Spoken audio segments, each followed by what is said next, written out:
လူတစ်ယောက်တင့်ကိုလိန်နေသလားဆိုတာသိနိုင်တဲ့လက္ခဏာ၃ချက်လူတစ်ယောက်ကတင့်ကိုအမှန်တိုင်းပြောနေတာလားဒါမှမဟုတ်တစ်ခုခုကိုဖုံးကွယ်ထားတာလားဆိုတာဝေခွဲမရဖြစ်နေပါသလားအခုပြောပြမယ့်စိတ်ပညာလက္ခဏာ၃ချက်ကိုသတိထားကြည့်လိုက်ပါနံပါတ်1အချက်မျက်တောင်ခတ်နှုံပထမဆုံးအချက်ကတော့မျက်တောင်ခတ်တဲ့အချိန်ပါ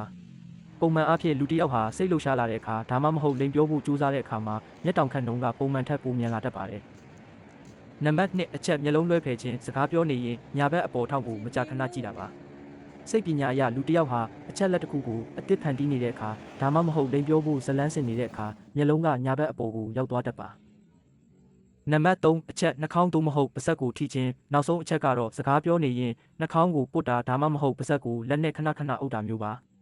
ဒါဟာစိတ်မလုံခြုံတဲ့အခါဒါမှမဟုတ်အမှန်တရားကိုဖုံးကွယ်ခြင်းတဲ့အခါမှာထွက်လာတတ်တဲ့မတိစိတ်ရဲ့လှုပ်ရှားမှုတွေပဲဖြစ်ပါတယ်ဒီအချက်တွေကတရားရာဂိုင်နှုန်းတော့မမှန်နိုင်ပေမဲ့လူတစ်ယောက်ရဲ့စိတ်အခြေအနေကိုခံမှန်းဖို့တော့အများကြီးအထောက်အကူပြုပါတယ်တငယ်ချင်းတို့ရောအခုလိုမျိုးလိန်ပြောခံရတာမျိုးကြုံဘူးလား